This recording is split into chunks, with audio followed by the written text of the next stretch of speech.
to the Studio 25 Podcast Network and Creative Outpost executive producer Dave Warner. This is Steve Cully's Festivus of Sports. Yes, it's a Festivus for the rest of us. And joining me, my co-host and cohort, UConn legendary quarterback, Shane Stafford. Shane, what's going on, man? Good to see you. It's awesome to see you. It's always great to see you every Tuesday, man. I know, right? We got delayed a little bit, but hey, it's all good, man. I'm happy to be here, hanging out. No, me too. I had actually, I had the volleyball girls on. Nice. Because they had their big reunion weekend last weekend, just like, we kind of went up. They had a reunion weekend to celebrate their Big East championships from 94, 98. So they should. Yeah, so I had forgot that Maria Shaker, we were going to do an episode. She wanted to do an episode just acknowledging the trip, and they had such a great time. So we just wanted to go over, I wanted to get your take on some breaking news that has happened at the trade deadline for the NFL that, you and I have both talked about one of them happening, and it happened. I don't know how much of a difference it's going to make, but I definitely think it's a good move. I definitely think the Jets had to do something after firing their coach. But they go out and they trade for Davante Adams, and obviously a move to make Aaron Rodgers happy. What are your thoughts on this trade? Because he hasn't really been super productive in Vegas. This year. He was one of the highest paid receivers, I think, 2 years ago. Yes. And they sent Vegas a third round pick that can become a second round pick based off of Adams' production. So it's not. To me, you're not giving up a first round pick. It's possibly going to be a second. I think that's a great deal. I do too. I think that's a tremendous deal for the Jets. Look, they're going all in. They have to. Yeah. And Derek Carr is no longer there with the Raiders. Yep. So I think that's part of the reason he didn't have that's the big reason why he went there. Plus, he's from California, and then Correct. He moved to Vegas. But now he's familiar with.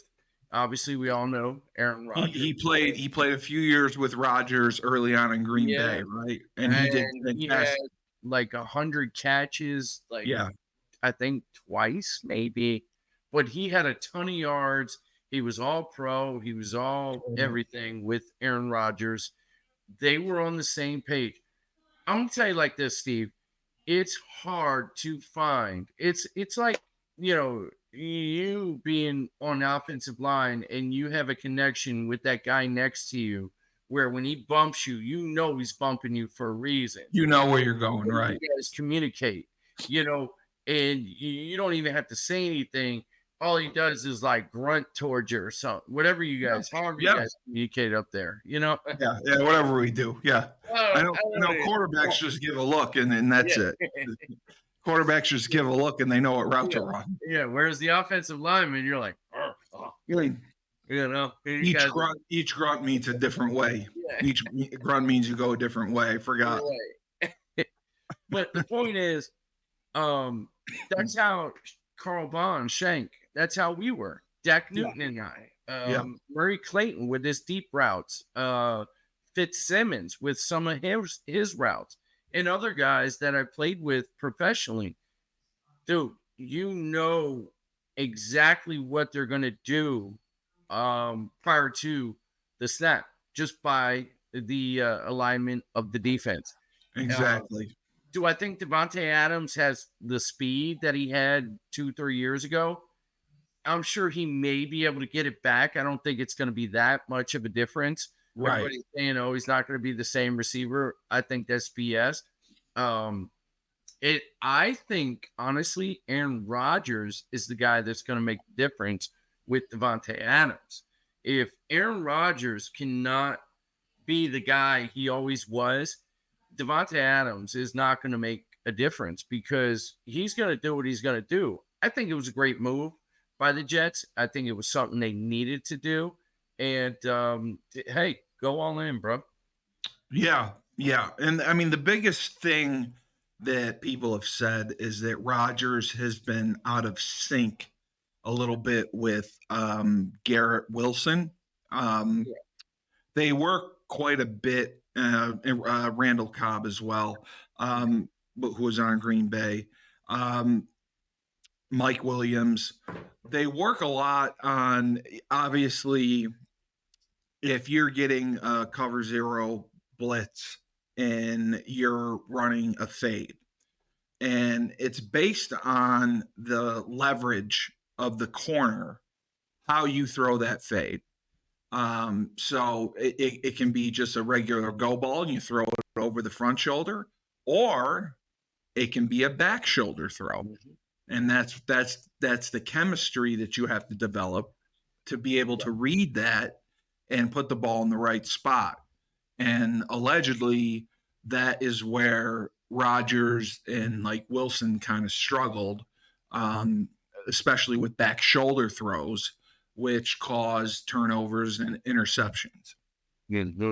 That's not to say that a miracle is going to happen overnight, and Rodgers and Adams are going to be perfect, but they've had the chemistry before. He is by far a better talent than any other receiver they have. So he's going to make a difference. And you got to remember, they're not far out. Real quick, Steve. Here's the thing with having a guy like Davante. You can put him in the slot, and we call it a box fade and or a yes, a hitch fade. Yeah, a hit. Yeah, that. Hash fade. Like whatever. You hitch. Yeah. So yeah, it's so you line him up in the slot, and this is where Gronk and Brady made a living, and you run that in because they always want to press that guy on the line of scrimmage. The outside guy runs a hitch, and the slot runs a fade. Here's the great thing about it: you invite press coverage, and Davante is good at getting on because he has extremely long arms, and he's good at keeping that line to where now he catches it, and Rodgers knows exactly where to throw it. Davante knows where he's going to throw it. He knows when to look back. He knows how to look back. All that stuff is going to be huge on like 3rd and 6, yes, 2nd and 6, those kinds of in the red zone, 1st and 10 in the red zone. If they line up in certain formations and you don't think Davante is getting the ball, yet he still has a potential, a slot fade or a box fade or whatever you want to call it. Right. There's so many terms nowadays. Yeah, I know. Yeah. Everyone calls it something different. Yep. That's what you're trying to get at, and you're exactly right, though. You are making a hell of a point by saying what you're saying. I truly think the last couple games that they lost, I think with Davante, I think they might have had a better chance of winning them than not having him. And it's 100%. 100%. Yeah. 100%. And, they said that Adams was a 2nd round pick for the Packers, and he did not come out and set the world on fire early on. And Rodgers even admitted to not trusting him, when he was a rookie, his first 2 years. His second 2 years is really when it kind of clicked, and then they started to do better, and he became probably one of the best receivers in the league. Mm-hmm. So now you have Alan Lazard. You have Mike Williams, and now you got Devontae Adams there too. Yeah. So that's a lot of weapons. Plus, they have a running game. Brees Hall is very good, Dude. and he's been limited. I mean, they haven't used him very much, right? Yes. I think that the running game will explode. This is what people don't understand. How one more weapon on the outside will now make the defense like spread out. And now you allow Aaron Rodgers to now dictate, is that linebacker out of the box? Can we get to that linebacker with the run game, or do we need to throw it? And let Aaron Rodgers do his thing. Exactly. And he'll be able to read those defenses. And I think the other thing that comes into play is Devontae Adams is a guy you can throw the jailbreak screens to. So if you have the numbers game, you can throw right out to the slot, jailbreak screen, get the tackle out there at number one, and you're out the gate. I'm not gonna lie, I'd be careful about throwing that old man too many jailbreaks. You don't like jailbreaks? I love jailbreaks. Oh, because you think Adams? Yeah, dog. Too many hits, too many big hits. Steve, bro, come on, man. The way these defensive line move now, he's not 26. You know what I mean? Like, you're right. They retrace fast. What's that guy's name? He's on Get Up. What's his name? Oh, Stephen A. Smith or Shannon Sharp. Mike Greenberg, I think. Oh, yeah, Greenberg, yeah. Yeah, I never heard of him until today. Oh, really? I'm just kidding. I love causing controversy. You know me. But, no, in all seriousness, man, Dan Orlovsky, he can, whatever. They're all on that show. I just want to have some fun with this, right? That's what we're doing. Yeah. The best podcast in the universe, my man. Yeah, absolutely. Seriousness. Mike Greenberg, he's so not well, I shouldn't say he's a big Jets fan. He's a big Jets fan. Yes, huge. He's almost like the adopted general manager, I think. Were you about to say he was down on the trade? He doesn't think that trade is going to change the course of the Jets. Wow. I totally disagree. And a lot of the people on that I disagree too. Don't agree. Because they all follow what he says. Anyway, where I'm going with this, and I just wanted to throw that out there. Dan Orlovsky, Thunder Dan disagreed too? No. He did not. No, okay. I want to make that clear. No, he did not. He did not. No, I'm making that clear. But a lot of people thought that it's just a trade. It's not going to make a big deal. They still got to block. They still have to do this up front. Well, they've had injuries up front. Right. But what we were just saying, though, and you made a great point, Steve, is the fact that you can now run certain screens. You can run little different deals. You can run bubble. You can run jailbreaks. Yeah, it's just quick stuff to get on the ball in space one-on-one. Yeah. That's all you can do. And the ball gets out of your hand real quick. So if Aaron Rodgers knows that he can trust a guy on the snap of the ball, he's just banging it out there right now because he knows that guy is going to. So now not only Wilson, which I think Wilson was a guy that he trusted, but he's just a guy. He wasn't. He's not a number one. He's a number two, maybe number three. Being a guy and the guy. I agree. What I truly believe, having a guy and the guy, and having a guy like Hall in the backfield in multiple, I'm telling you, I think this offense is going to be. I think it'll be good. I think it'll be very good. I think that demoting Nathaniel Hackett was probably the right move. Why do you say that? Well, he had his opportunities the past 2 years. He had the same scoring output this past year with Rodgers that he did with Zach Wilson as quarterback. Yeah. He failed as a head coach with the Broncos. I know that, he had a couple good years with the Packers when Rodgers was there, and Rodgers handpicked him to come in and be the coordinator. Yeah. But for some reason, everyone says that their offense lacks creativity. They don't do enough shifts, enough motions. Now, me personally, I don't like shifting and I don't like motioning because it changes the defense. As a lineman, I never liked it because it could change the look you get, and you have to be able to adjust on the fly to do it. Yeah. But it confuses defenses, and they're like they have the least amount of motion out of any team in the NFL.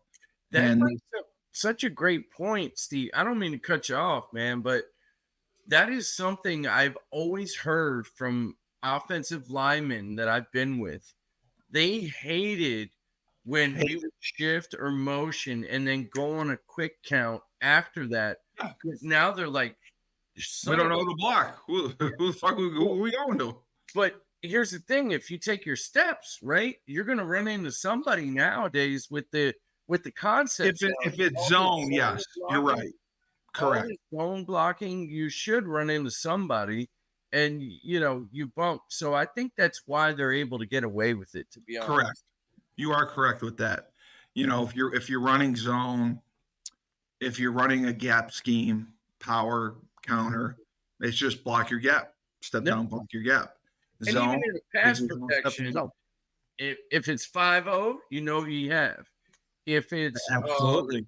If it's slide, you're sliding, whatever way. And that's why I love these concepts nowadays, because these concepts, I think, can confuse a lot of defenses.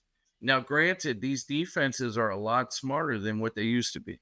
Well, let me ask you this, because on our show last night, Moneyline, which I'd love to get you on sometime, Dave and Frank, the two co-hosts, have said, I think it was Frank that said, he believes overall. Frank Duck. Yeah. He believes overall that the quarterback play in the NFL, from the rookies especially, is mediocre. He doesn't see anyone being a standout, from Caleb Williams, Drake May. He does not see, Jaden Daniels. He thinks the quarterback play is mediocre. He doesn't think there's nobody, or it was Schumann that said this. There's nobody close to Patrick Mahomes. There's nobody close to a Josh Allen. None of the rookies, none of that group is close to being elite on that level. Hold on. Schumann said this? Schumann said this. Well, I can't wait till I'm on the next podcast. I maybe I should call him to verify it. Boy, I can't wait to get. He didn't say anything about that to me today. He did say it. Yeah, he's out of his mind. The last two rookie quarterbacks, think about it, in the NFL. Yeah. Well, you are calling him. Yeah, I'm going to call him just for the hell of it, if he answers. You're out of your mind. It's my show. I can do what I want. That's why you're the best podcast in the universe, brother. Oh, he's at practice. That's why he can't answer. Oh, yeah. That's why we do ours. He doesn't get off until, I think, like... Yeah. He's there till 9. I forgot. Yeah. But yeah, he did say that. In all seriousness. Bo Nix, he thought, like, it's all mediocre. Yeah. What is he even talking about, man? He's out of his mind, because, look, you have Jaden Daniels, who right now is setting records for any rookie quarterback. Last year, oh my gosh, where the kid from Houston, who CJ Stroud, CJ Stroud, setting all kinds of records. Like, you have now. Granted, it's more like like you have this and then this and very few in here, but that's how it's supposed to be in the NFL. Right. So the There's only a adjustment couple from of elite. college football to the NFL We talked about that too.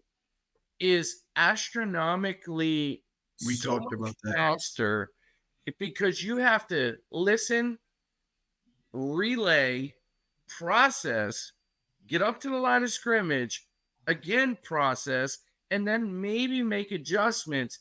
And then after the snap of the ball, this all happens in like 30 seconds.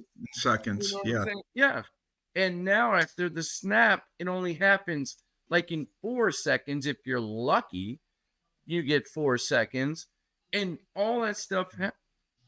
Dude, I think it's the prevalence of the spread offense too. The spread offense has hindered quarterbacks.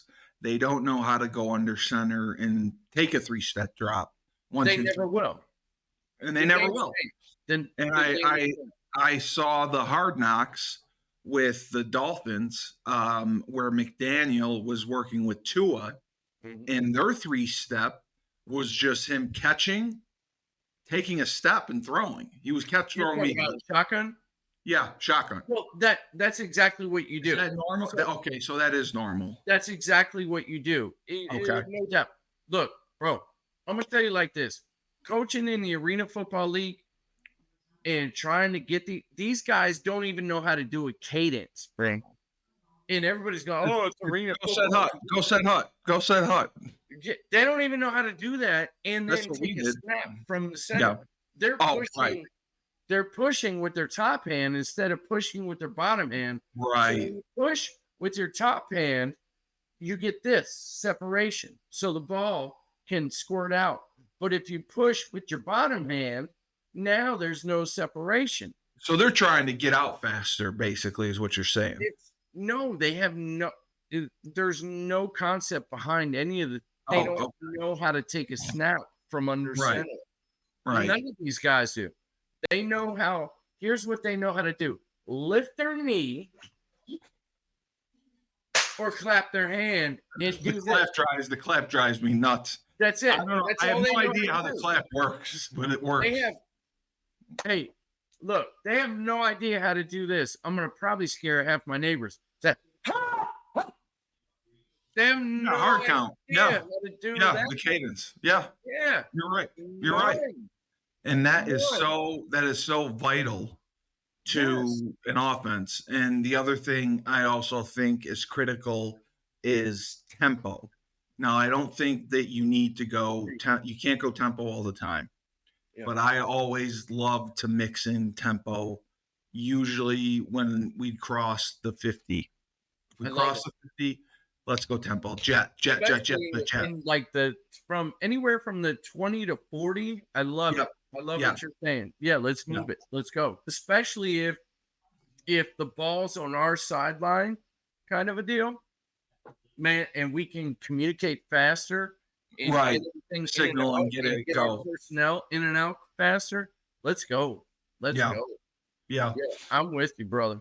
My favorite formation in football, I have 2 favorite formations, and it's a dead tight end to one side and trips to the other, and being under center or in the gun, or 12 personnel, 2 tight ends, and then 2 receivers to the right side, and the dead tight end to the left.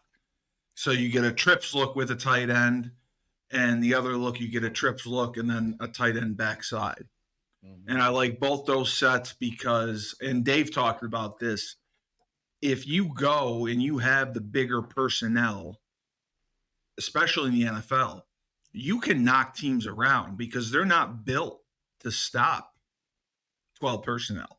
They're not built to stop 21 personnel. Yeah. They're built to stop 11 personnel, 10 personnel throwing the ball. You don't have these linebackers that are 240 pounds coming to be physical and tackle. So if you can go 12 personnel or if you can go 21 personnel and run at teams and run downhill that's where you get a matchup advantage. And that's why I liked having the tight end with the trips, because now they have to make a decision.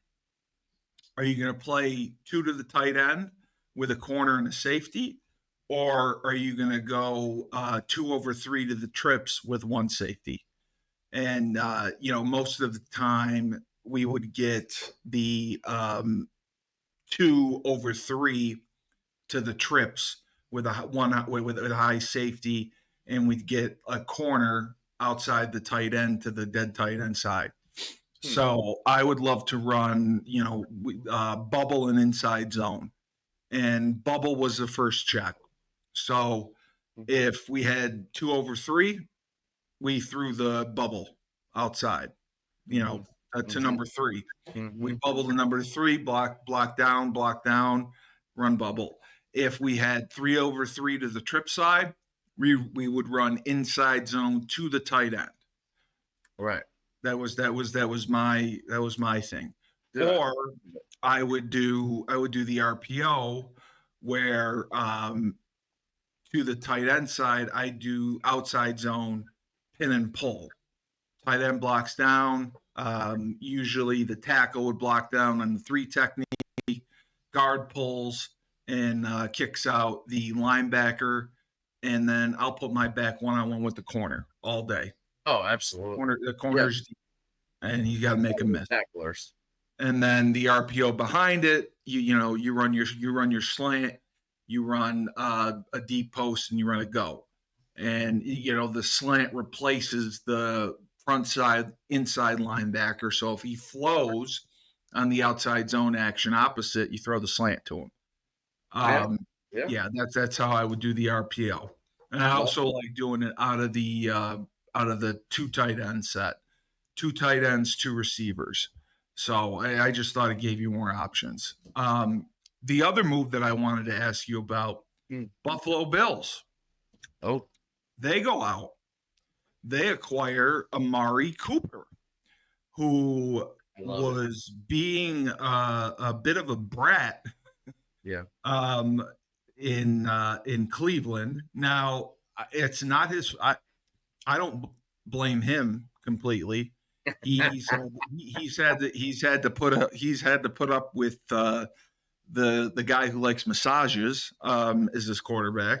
Yeah. And I don't know what you're talking about.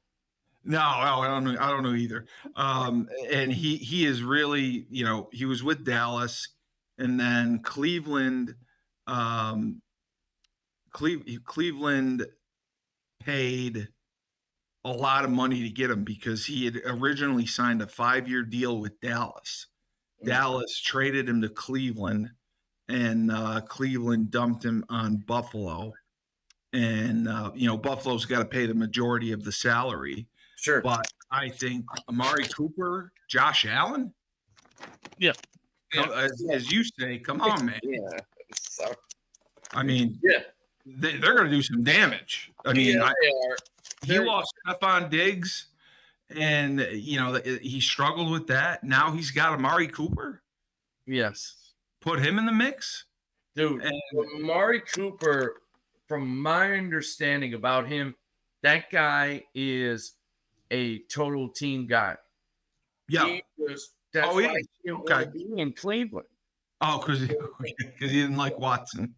Yeah. And he wants to be a part of winners, and that's what winners do. Is sometimes you sound like you're complaining, you're griping, bitching. Okay, I gotta say it. I'm sorry, but no, you're right. It sounds like that, and when you're right, you're right. And I'm sorry. When he was right. Yeah. Look at all the success everybody has had that has left Cleveland in the last 7-8 years. Yeah. Odell Beckham for sure. Yeah. The receiver that left won a Super Bowl in Odell Beckham. Thank you, Junior. Yeah. Yes. Yeah. Look at that. And everybody was complaining about him and how terrible he was as a human being. Whatever. No, He wants to win. No, Winners right. win, man. What is Yeah. that? What is that quote from what movie? Winners win, man. Oh, if you're not first, you're last. You're last. Oh, that's Ricky Bobby. Yeah, I can't remember the name of that movie. I know what you're talking about. Yeah, but no, in all seriousness, I don't blame him for wanting to get out of Cleveland.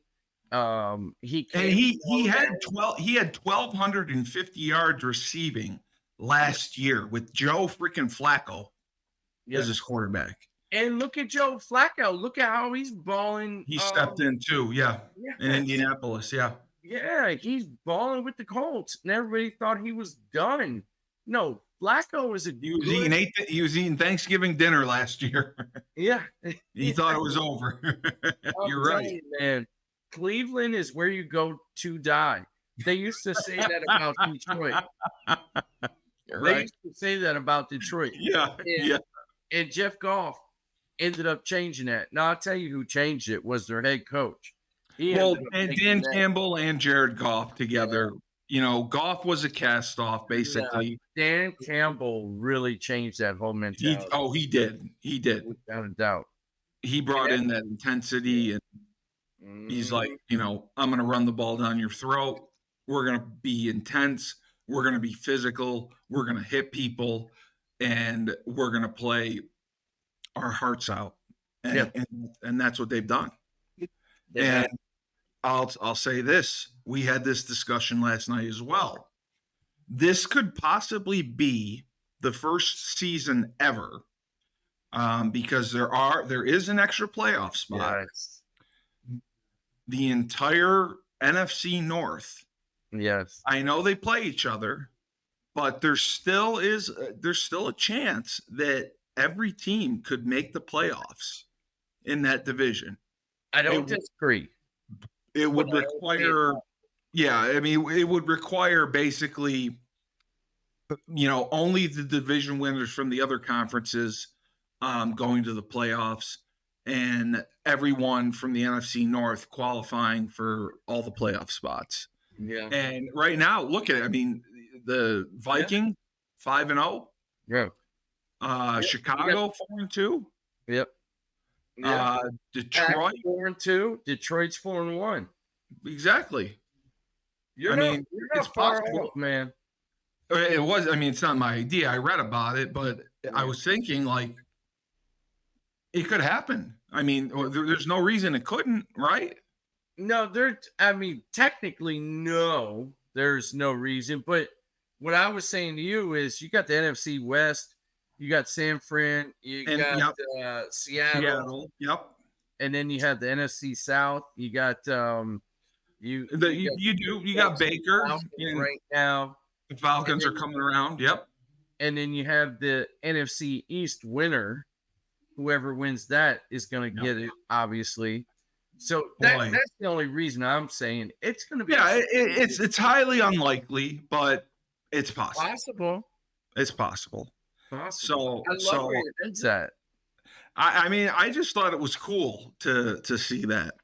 What do you think the NFL? I'm sorry to cut you off. What do you think the NFL would do if an entire division made the playoffs? I think they'd lose their minds because they'd actually be seeing games for the third time regularly. They'd have to see, you know, they wouldn't get the matchups they wanted, and that would drive them nuts. How can we not have this happen again? Yeah, that would drive them nuts. That's their fault for doing 17 games. Yeah, for going to the longer season, absolutely. I want to switch gears a little bit on you to college football. Okay. College football, yes, college football. I wanted to get your opinion on the game that we all talked about, the Oregon football Ducks versus the Ohio State University. Oregon, first time, Big Ten. Ohio State goes out to Eugene. Great game. Dude. Great game. Oregon Ohio State knew what they were getting into. Well, I mean, they played tough. They played them tough. I mean, you can't fault them, but Yeah, they definitely played them tough. Oregon, whew, I mean, that That's was a huge win. I mean, talking about sending a message to the Big Ten, yeah, that's how you do it. yeah. That's how you freaking do it. Did you watch the game? I saw most of it. Yes, I did. I saw most of the game, and then I saw all the highlights. And I'm going to tell you What this: were your thoughts? Yeah. I think Oregon is the only team that could, from the West Coast right now, compete with the Big Ten from this standpoint, recruiting and being able to pay. Which is very true because they have Nike behind them. Yes. And I was talking to Dave about this earlier today. Mm-hmm. The way Oregon shifted recruiting in terms of how they wore different uniforms like every other Yeah. week Yeah, prior they to did every everything game. ever Yeah, did. That's how Oregon got to where they are, along with Nike. it is. It is. It's how they got their Yeah, popularity. I'm Yeah. not saying Nike. I'm not saying Nike paid anybody. I'm not. Well, yeah, I mean, they designed the different uniforms and they had a huge budget. And, Yeah, it's the same thing. and I went to UConn last week and I saw the different uniforms they have. yeah, They're going to like be wearing different dude, uniforms dude, for basketball for every home game. It's crazy when I football, saw them. man. I'm like, for basketball, Yeah, I was even like, for football now, like they have. Man, football, we they had different. Yeah, more. Well, dude, when when I was in college at UConn, I know. I thought it was cool that we had two pairs of socks. Yes, yes, yes. And if you lose your socks, you better have Larry was going to shoot the you. socks. Yes, Yeah. yes. Larry was going to shoot you. Yeah. I drove Larry, our equipment manager, Larry. Yeah. I drove him up a wall as a freshman. Larry, I actually had him on my podcast a couple weeks ago. Larry told the story how we were playing Kentucky in 1999, my freshman year, and I was traveling, and they knew I was a buffoon, so they always checked my bag. Kentucky, I did not pack my cleats, Yeah. and I did not pack my cleats, and we're going to get on the bus to go, and Larry pulls me aside. He's like, "Cully, you didn't pack your cleats to go to the game. Now you wear a size 17 shoe. Oh, Let's shit. think about this for a second. Yeah. It's not like we can go to a Modell's and pick up a pair of 17s for you. It's like, what's wrong with you? I'm like, I don't know, Larry. I'm sorry. And then from then on out, he had to check my bag every week just to see what I wouldn't pack. Hey, you know what? At the end of the day, Larry Harris, that's your job. Love him. Love Larry. Love Larry to death. Yeah, he's Love a great, Larry to great death. guy. So And, happy for him. I'll tell you, there's another guy by the name of Dan. He's the man. He's at Army right now. No, Air Force. Air Force. And golly, that dude is the best. But I'll tell you, those guys that do everything they do, they don't get enough credit for Not what at all. Not at all. Not at like all. they show up 3 hours prior to the game. They show up however much before. They are I mean, they run amazing. practice. They do Yeah, everything. They do man, everything. those people, and kudos to them. Kudos to all the people that The help out. support staff, Yeah, 100%. no Bob doubt, Howard's still man. there. The ageless wonder, Bob Howard. He doesn't look like he's Yeah. aged today. It's Seriously. hilarious. Yeah, it's Well, I hilarious. guess when you look like you're 13, when Yeah, you know when you're started. 27, you probably don't look like you aged. No offense, Bob. I mean, sorry, Bob Howard. The other thing I wanted to ask you about, which I think is very, very interesting, Army and Navy. I don't know if Dave talked about this with you. We talked about it briefly. Army and Navy both undefeated. I know. Can you believe that one? No. No NIL deals, just developing players, bringing in quality kids who are not about the money, who don't care about branding or whatever. They're coming in to play, they're coming in to work hard, and they're coming in to serve our country. And right now, they are still unbeaten. What are your thoughts on that? Salute first and foremost to them. Absolutely. No disrespect with my salute or anybody's salute, but Yeah, you make a nice for that's okay. their service. Yes. First and foremost. I will say this. I think because of this NIL stuff, the teams that normally prepare for them, I think maybe can't prepare for them enough. Right.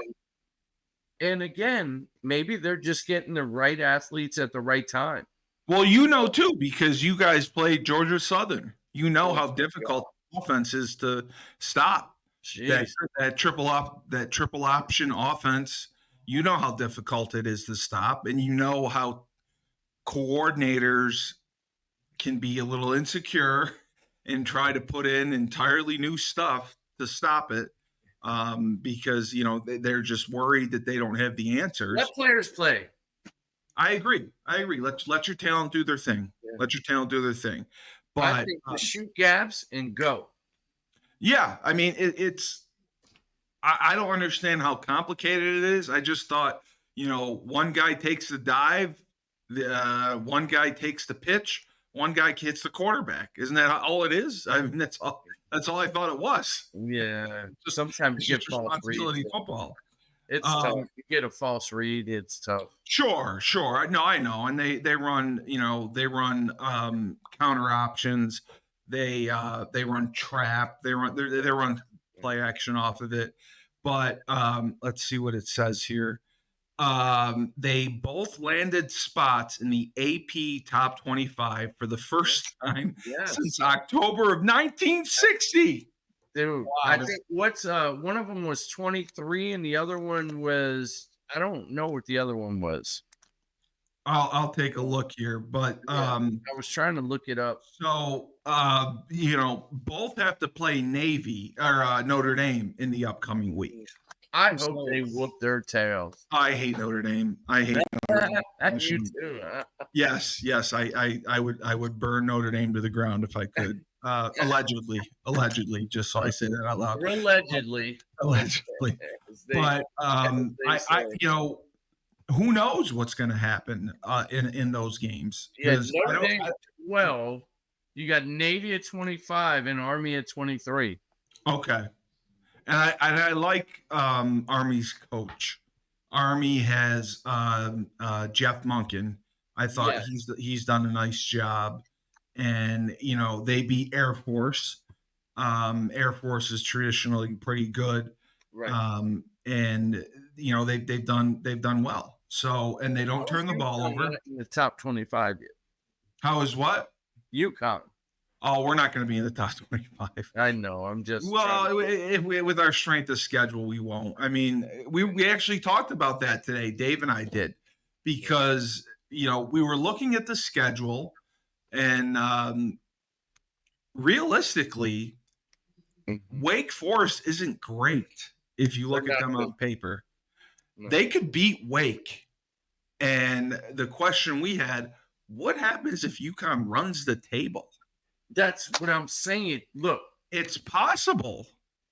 I mean, the only game is Syracuse. Yeah. Bro, I'm going to tell you like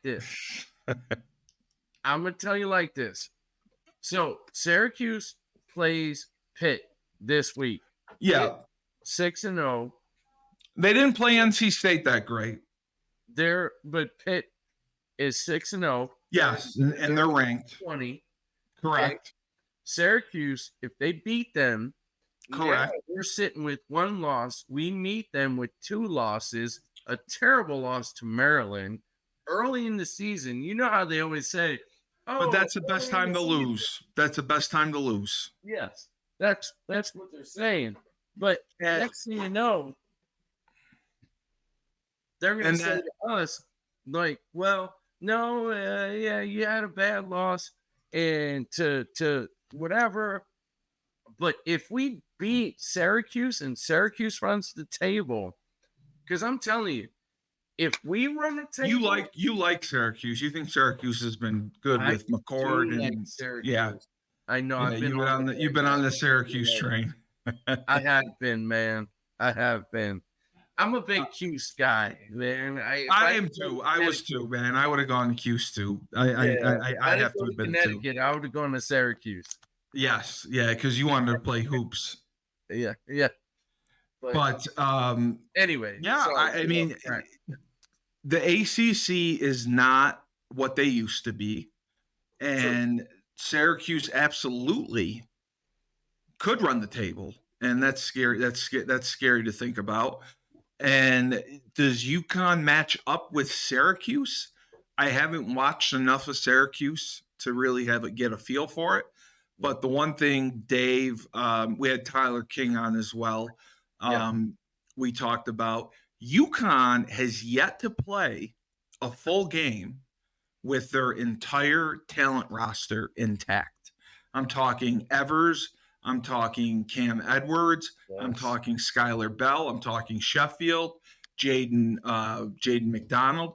They haven't played a game with everyone healthy intact. I agree. So if they get everyone, knock on wood, whatever, they stay healthy, play every game intact, we're gonna get to see just how good they are. Agreed. And it would not surprise me at all. They're favored against Wake. It's a small favorite. They're like 1.5 to 2 points. The over/under's 57. I predicted 35 to 10 was the victory. That was my prediction. UConn beating Wake? Yeah, Dave predicted. Yeah, Dave predicted. He said like 27, 20, 28, 24, he said. 30, yeah. I was going to go 31-21. So it could be there. Our defense has just been playing so tough. I don't think they'll score on us, and their offense has not been anything spectacular. Their quarterback's thrown 9 touchdowns, 4 interceptions, but with that being said, I'm going to go 31-10. Okay, I agree with you. That's a good pick. I'll go 31-10. Bam. And they've given up 16 sacks on the year already. I'm telling you, man, our defense gets after when they bring the pressure, and they do. And they've made me eat my words out of saying that I hate the 3-5. They've made me eat my words because they've been productive with it. I do like it. I told you that from before. You did. Yes. Blitzes. Yes, you're right. It gives you many, many more options as far as the coverages you can play, the blitzes you can run, the stunts and games you can run. If you're able to execute it correctly, yes.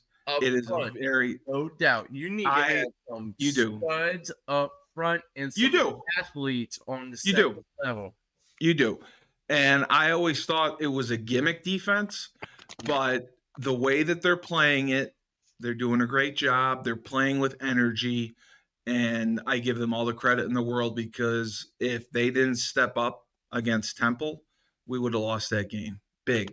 Yeah, I mean, they were put in horrible positions, and they held every single time. The only touchdown was that stupid punt block. Other than that, I mean, they were great. So I agree with you. Which was terrible.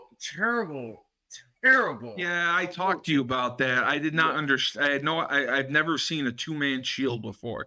They did that 2-man shield with an offset guy. I never understood that. And that's brought the guy in from the bounce. They should have. Yes, because they were outnumbered. You saw that. Yes. You saw that they were overloaded to one side, and we didn't bring the guy in. Yeah, I don't understand that one. I was just taking a look at this. So for the playoffs, 12 teams. Okay, the Red River rivalry wasn't much of a rivalry. Texas destroyed Oklahoma. If you're looking at the playoffs right now with 12 teams, who do you think would get in? I'm putting you on the spot here. I'll give you some of them. Notre Dame, number 12 versus number 5, Ohio State. Boise State, number 12 at number 5, Ohio State. Another guy picked. Clemson, 11 versus Penn State at 6. Notre Dame at 11 versus Georgia 6. And then Iowa State at 10 versus Georgia at 7. Iowa State at 10 versus Penn State at 7. And then BYU, Alabama is the 9-8 game. Alabama, Clemson is the 9-8 game. That would be what people have for the first round. Any disagreements there? I don't think Notre Dame's going to make it. I really don't. It'll be hard for them to make it.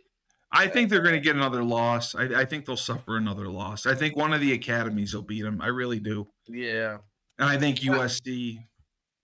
I'm with you. I am totally with you in that respect. Just because of how they're playing those the academies right now. Plus, I want to believe in our country and everything. I do too. I'm with you. In all seriousness, when we talk about football, I truly do believe that 12-team playoff. Dude, it's so far out right now. Yeah, it's really tough to think that far ahead. It's tough to go that far ahead. But like right now, they have Texas at number 1, Oregon at number 2, and I haven't seen anyone at number 3. So Penn State is at 3 right now. Oh, Miami, they have at 3. They have Miami at 3. You have Miami at 3? I'm going off of the ESPN list. I'm going off the ESPN. Penn State, they have at 6. Miami, they have at 3. I had completely opposite. I have Penn State at 3 and U of M, the U at. I think that would be the play. If Penn State wins the Big Ten, you got. I would put them at 3. Yes, I think the Big Ten is much tougher than the ACC. And then obviously Oregon number 2. Now the only thing I don't agree with is whoever wins the SEC, because the SEC is so big and they're beating up on each other and getting more losses. Now they're moving down in the rankings. They're having the winner of the SEC either be Georgia, or Alabama, and they're the 6 or the 8 seed, which I think is crazy. Dude, I don't know how you could put Georgia as the 6 seed. Steve, you know what they're doing right now? They're trying to shake things up. They are. Those guys down there to punish them. Yeah. I agree with you. They don't play each other right away. Yeah. Yep. They're going to make them go a longer way to get there. Yes, it goes to your point of playing each other again and again. Like, let's say, like you guys want to be a super conference. Yeah. You know what I'm saying. So they're going to put those guys down there. Tennessee is good, no doubt about it. They're very good. They deserve to be where they are. But I just don't see. I don't think Alabama is truly as good as everybody thinks they are. Advertised. No, I agree with you. I agree with you. Dave and I were talking about this, and I was saying to him that they cannot go downhill anymore to win football games. They're using their quarterback too much as way too much. Almost. Way too much. Yes, and they're using his athleticism way too much, in my opinion. I agree with you. I agree. I think teams are picking up on that.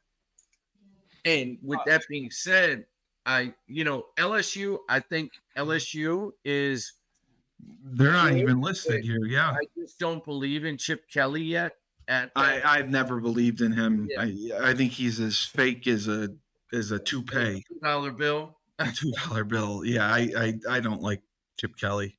Yeah, I don't think many people do. He's Well, when he started with the fake Southern accent, he lost me. yeah. His first interview at LSU, when he goes to the basketball game, and he does the Southern accent. That's when I was all out. Yeah. As much as there are great at LSU, and I should say LSU, I should say Louisiana probably has per capita some of the best athletes Talent, yes, in talent. Yes. Yeah. I mean, it's crazy what comes out of Louisiana with that small state, running these combines with Dave Schumann and everything with those combines. I have never seen so much talent at the positions. That I've seen them. Yeah, the skill position is down there. I agree with you. But even the big guys too. They're so athletic. They're athletic. They're so athletic. Good footwork. Yeah, great footwork, and they always keep a base underneath them, no doubt. So this week needs to believe maybe Georgia can come back again. Maybe. I don't think they should be a 6 seed. That's what I think's crazy. What's that? I don't think they should be a 6 seed. Like the winner of the SEC is going to be a 6 seed. I think that's crazy. It is. I think that's crazy to do that. And like Miami being a 3 seed coming out of the ACC. The ACC is a dumpster fire. Like there's nobody really super talented in the ACC right now. That's my thing. Before we go, I wanted to get your thoughts on the New York Football Giants. I forgot to cover them. The New York Football Giants lose 17-7 to the Cincinnati Bengals. I thought Daniel Jones looked better. I thought he made some progress. I don't agree with how they're using him at times. I mean, they ran him just right up the middle on some draws a few times. I know the play where the back goes in speed motion and it's a read to either throw a stick route or if they go at the back, the quarterback runs a draw. Right. I know that's the play. I thought they ran it way too much. Then, Yeah, I thought they ran it way too much, and the guy has dealt with so many injuries. Why bother? But to only score 7 points, I thought was just a disgrace. If Robert Saleh is going to be fired, I have no idea how Dayball isn't fired. And Joe Shane for what they've done in New York. They've completely just ruined that team. What are your thoughts on the Giants? Do you think they can come back and do some things? Dallas isn't very good. I mean, they're 3-3, but they've had some horrible losses. I won't call them the Commanders. I'm sorry. I'm still staying on the reservation, calling them the Redskins. I know. I do too. They're playing very well. They're winning the division at 4-2 right now. Yep. And I think the Eagles are 3-3, maybe. What do you see shaking out in the NFC East? That's a great question, man. I don't see the Giants winning that that division at all. Do you see 7 games, 8 games, or not? I think see him winning. I can see him winning 8 games potentially, still having a losing record. 8 and 9, yeah. That's if everything goes well for them. Yeah, they're 2-4 right now. Yeah. They just don't have a great. I don't think they have a great plan. No, they don't. Really don't. I think with, and unfortunately, they're going to be better than the Cowboys. The Cowboys are more of a dumpster fire than the Giants are. I think so too. What the Giants are. The Cowboys, everybody thinks they're the Cowboys. And, they're a good team. And they had a great defense a year or so ago in the last couple years. And no, they don't. And their offense is not good. They have the Cowboys have 0 running backs, none. the Giants, in my opinion, are going to finish above the Cowboys, should finish above the Cowboys.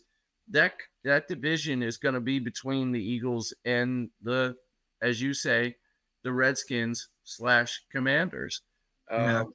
I truly see Washington running away with this unless something happens with Jaden Daniels. Yeah, I agree with you. So we got to take a break for a minute, and we'll be right back to close out the show. Visit My Little Falls and stay connected with the latest news, information, and events in the city and the area.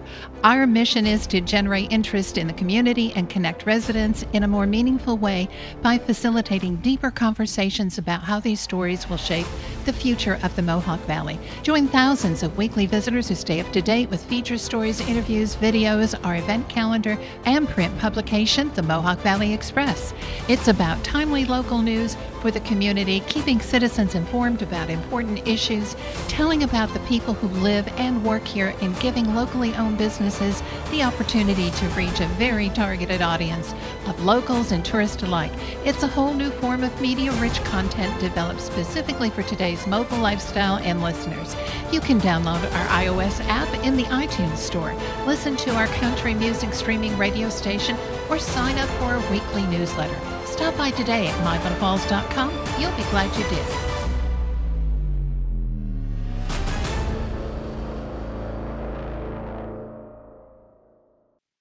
All right, and we are back on Steve Cully's Festivus of Sports.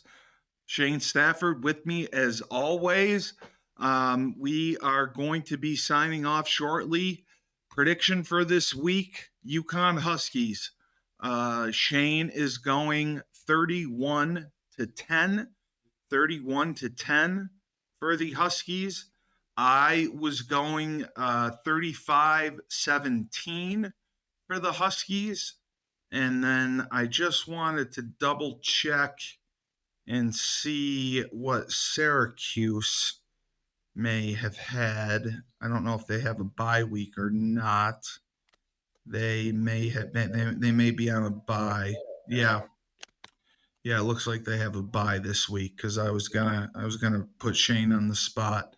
But Army plays East Carolina. I think Army wins that. Definitely. Right?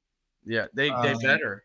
Yep. I think that's a big win for them. Yes. Tennessee, Alabama. That's going to be a fun game to watch with the way Tennessee is playing and how Alabama is not playing. That'll be a fun game to watch. I'm gonna take Alabama. I'm not a Tennessee. Josh Heupel's just too heavy for me. It's a weight issue. Where is that game being played? It is being played. It is being played at Tennessee, but Josh Heupel's too fat. I'm going with the upset. I'm going with Tennessee, man. Yeah. I'll take Tennessee. Yeah. Heupel's too heavy for me. And I don't like the dip that he throws in. He throws it in his dip's way too big. Otherwise, I take him. That's why I'm not taking him. So yeah, those look like the main games. Yeah. Notre Dame, Georgia Tech. I think Notre Dame will win that easily. If Michigan, they're in trouble. Michigan's playing Illinois, 22-24. Michigan has definitely slipped, so it'll be interesting what happens there. Navy has a easy one. They're playing Charlotte, so they should win there. And that's pretty. Texas versus Georgia. Mm-hmm.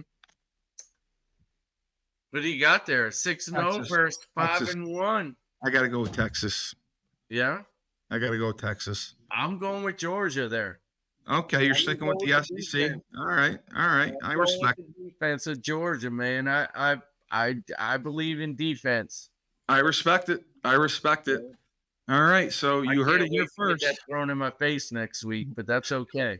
Well, don't worry, Shane. Neither of us will remember any of the picks anyway. It'll be okay. We'll both be fine. We'll forget everything. The only thing we'll remember is UConn. That's about it. Too many concussions. Yeah, we both have CTE up the ass. I don't think it's going to matter. So for Studio 25 Podcast Network, Creative Outpost, Dave Warner. Please don't fire us. We love the show. This has been Steve Cully's Festivus of Sports. Yes, it's a Festivus for all of us. My co-host, UConn legendary quarterback Shane Stafford, and myself, Steve Cully, the best podcast host, radio host in the universe, the known universe. Remember, when life gives you lemons, don't make lemonade. God bless Tampa Bay, by the way. God bless Tampa Bay for the hurricane, right? Take 2 oranges and give them to Tampa Bay so they have something to eat.